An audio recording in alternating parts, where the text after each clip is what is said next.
আসসালামু আলাইকুম বন্ধুরা, আশা করি সকলেই ভালো আছেন। প্রিয় বন্ধুরা, আসন্ন কুরবানি ঈদ উপলক্ষে আমরা কুরবানি সম্পর্কে কয়েকটি বিষয় জেনে নিব। প্রিয় বন্ধুরা, আমরা প্রথমে জেনে নিব যে কি পশু দ্বারা কোন পশু দ্বারা কুরবানি করা বৈধ। প্রিয় দর্শক, আমরা জানি যে ৬টি পশু দ্বারা কুরবানি করা বৈধ। উট, মহিষ, গরু, দুম্বা, ভেড়া এবং ছাগল। প্রিয় দর্শক, এখন আমরা জেনে নেব এই ৬টি পশুর কতটুক বয়স হলে কুরবানির জন্য উপযুক্ত হবে। এর বয়স সীমাগুলো আমরা জেনে নেব।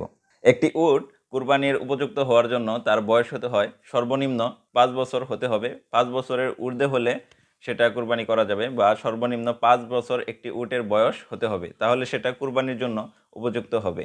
এবং গরু এবং মহিষের জন্য তার সর্বনিম্ন বয়স হতে হবে ২ বছর। ২ বছরের কম হলে সেই গরু বা মহিষ দ্বারা কিন্তু কুরবানি করলে পরে সেই কুরবানি কিন্তু আল্লাহ তাআলার নিকট গ্রহণযোগ্য হবে না, অর্থাৎ কুরবানি বৈধ হবে না।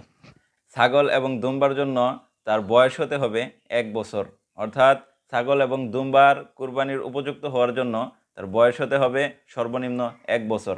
১ বছরের নিচে হলে সেই ছাগল বা দুম্বা দিয়ে কিন্তু আপনার কুরবানি বৈধ হবে না। তবে ভেড়ার ক্ষেত্রে একটু ব্যতিক্রম রয়েছে। যেমন হচ্ছে, ভেড়ার বকরির বাচ্চার যদি ৬ মাসের বেশি বয়স হয় এবং সেই বাচ্চাটা যদি ১ বছরের বাচ্চার সমপর্যায়ে দেখা যায়, তাহলে সেই ভেড়ার বাচ্চা দিয়ে কিন্তু কুরবানি বৈধ হবে।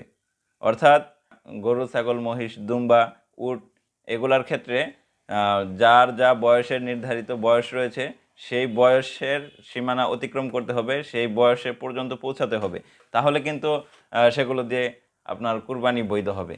এবং ভেড়ার ক্ষেত্রে একটু ছাড় রয়েছে, সেটা হচ্ছে যে ৬ মাসের ভেড়ার বাচ্চার বয়স ৬ মাসের বেশি হতে হবে, এবং সেই ভেড়ার বাচ্চা যদি ১ বছরের সমপর্যায়ে হয়ে যায়, অর্থাৎ তার আকৃতি যদি দেখে মনে হয় যে এটার বয়স ১ বছর হয়েছে, তাহলে সেই ভেড়ার বাচ্চা দিয়ে কিন্তু বা ভেড়া দিয়ে কিন্তু আপনার কুরবানি বৈধ হবে। প্রিয় দর্শক, আমরা তো বেশিরভাগই বিভিন্ন হাট থেকে আপনার গবাদি পশু কুরবানির জন্য ক্রয় করে থাকি।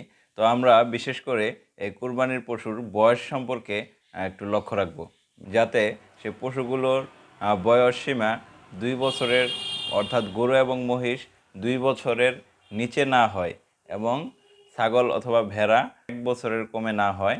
ভেড়ার ক্ষেত্রে যদিও একটু ছাড় রয়েছে, তবু আমরা সতর্ক থাকব। তবে ছাগল এবং গরু, মহিষ এবং দুম্বা, উট এগুলোর ক্ষেত্রে কিন্তু যার নির্ধারিত বয়স সীমা পর্যন্ত পৌঁছাতে হবে, এবং অতিক্রম করলে ভালো হয়। তবে এই বয়স সীমার নিচে যদি হয়, তাহলে কিন্তু কুরবানি বৈধ হবে না। এ বিষয়ে আমরা বিশেষভাবে লক্ষ্য রাখব।